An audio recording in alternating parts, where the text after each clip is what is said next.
salah satu responden salah satu riset yang dia lakukan. Sebagai seorang guru besar psikologi, di sana John dikenal dengan sebuah eksperimen yang bernama Barr-Holloway Theory. Karyanya demikian terkenal dan saya sangat bangga menjadi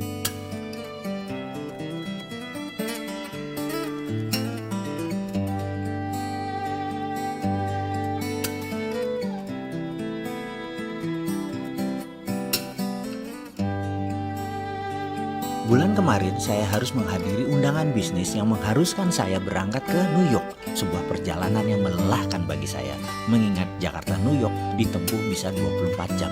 Dan saya malas membayangkan duduk dalam pesawat selama 24 jam tersebut.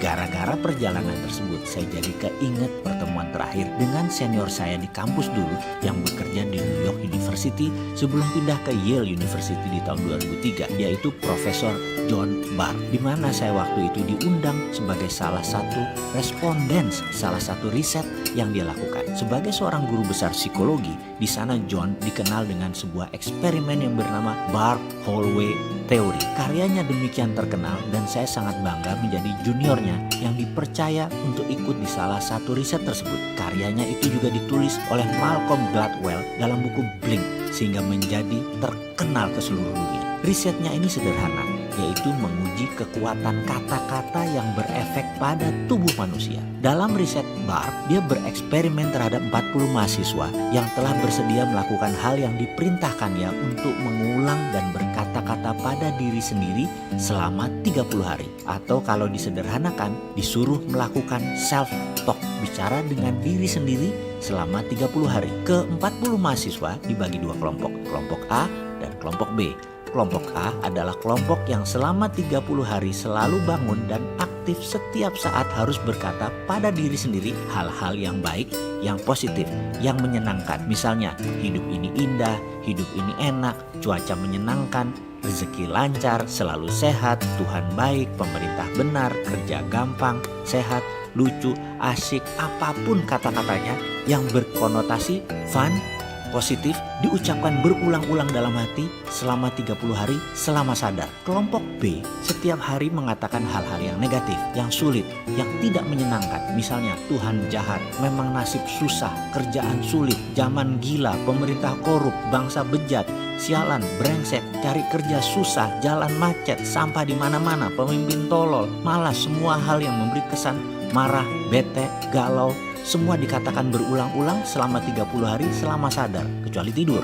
Di hari ke-30, mereka diperintahkan untuk datang ke kampus antara jam 10 sampai jam 13. Sepanjang hallway atau koridor disiapkan kamera yang banyak karena ada 100 responden dari beragam latar belakang hadir untuk menilai. Kita melihat via monitor, via kaca cermin yang semua tidak diketahui oleh peserta. Saya termasuk di antara 100 koresponden tersebut. Kami tidak tahu mana yang dari kelompok A, mana yang dari kelompok B. Kami hanya dikasih kertas, ada gambar foto peserta, beserta nama. Di sana ada dua kolom, A dan B.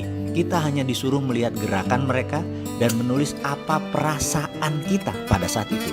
Kira-kira mereka dari kelompok A dicontreng A, kalau dari kelompok B ya B. Sangat sederhana kan? Selama 3 jam kami berseratus menilai setiap mahasiswa yang jalan melalui koridor panjang tersebut. Setelah selesai, kertas direview, dikumpulkan dan kami lunch. Selesai lunch, 100 jawaban kami disorotkan ke layar LCD proyektor. Apa yang terjadi? Kami berseratus tepat menebak 40 peserta tersebut mana yang A dan B dengan ketepatan 95%. Kami semua kaget.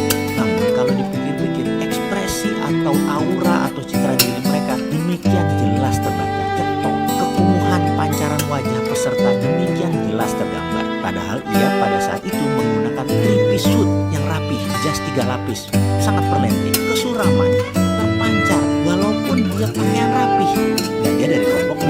Di sisi lain, pancaran gloomy atau berkilau wajahnya berbinar dari salah seorang peserta, walau dia hanya menggunakan jeans dan kaos oblong. Demikian jelas terlihat sehingga mudah mengkonfirm bahwa dia dari kelompok A. Melihat ketepatan tersebut, banyak responden bertanya apa yang terjadi. Termasuk saya, sangat antusias. John menjelaskan dengan sederhana. Katanya demikian, manusia itu memiliki 1 triliun sel. Setiap hari mati kira-kira 30 miliar sel. Sehingga di hari ke-30 manusia itu berbeda dengan sel 30 hari yang lalu. Note, catatan aslinya sel itu adalah billion nano jumlahnya.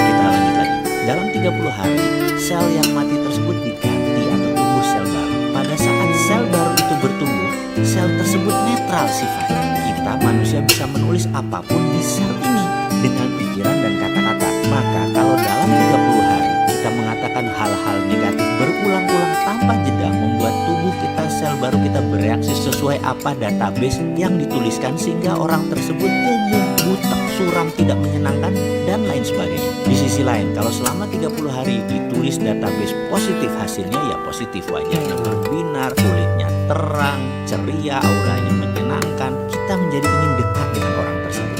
Demikian John menceritakan versi simpelnya. Lalu dalam hati saya berkata, inilah pelajaran yang saya dapat di Australia dulu, yang saya rangkum dalam video Sadar Kaya Advance. Dan inilah inti ajaran agama yang mengajarkan ini dalam agama saya, agama Islam. Berzikir, mengenal Tuhan, bahkan di bulan Ramadan. Kalau benar-benar 30 hari melakukan subconscious reprogramming seperti ini, semua orang bisa menjadi fitri, menjadi manusia baru setelahnya. Dan setiap agama punya pelajaran tentang hal ini. Bahkan Islam lebih jelas lagi. Namun saya selaku pribadi nggak ngerti sainsnya sampai John Barth mengurai dari sisi ilmu pengetahuan seperti ini. Ya, dasar manusia seperti saya yang memang keminter, sok pinter, apa-apa harus logika masuk dulu baru percaya. Padahal kok percaya aja sama ajaran para nabi dan kekasih Allah, selesai semua masalah negatif